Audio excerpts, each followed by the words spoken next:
Because everything else that Abram has been able to depend upon up until this point in his life, he's leaving behind. God points him in the right direction. And I think we could hear a very quiet, implied, "Do you trust me, Abram?"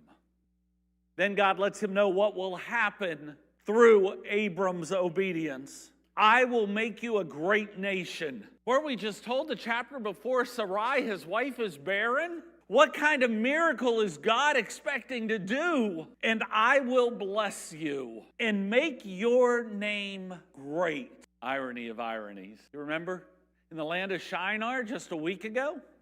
There was a group that gathered, going to build a huge tower so that their name would be known. Out of their intelligence and their power, they figured their name would be great among the earth. And here's Abram, who you notice hasn't spoken yet. God's telling him, through faith and obedience, "I will make your name great." But it's not just to be great for the sake of Abram's name being great, so that you will be a blessing. Abram was meant to be both the receiver and a transmitter. He would take in what God would give him, but it's not enough that it rests there. He's not allowed to keep it to himself. He needs to pass it along. "I will bless those who bless you." I think that's self-understanding. "And him who dishonors you, I will curse." That had to be a little encouraging. "And in you, all families of the earth shall be blessed." God was beginning to do something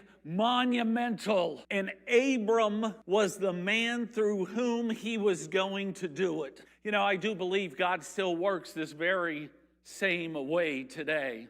When we have that moment with God where we recognize who we are and who He is, and we surrender our life in faith and obedience and in trust in Jesus, God does even more. Yes, He saves us and He forgives us, and that is massive. But God also calls us to be on mission with Him. And much like Abram, He usually doesn't outline every little stop along the way. And that's because we are strongest when we're serving in our weakness. When we don't know, we tend to be a lot more dependent on God.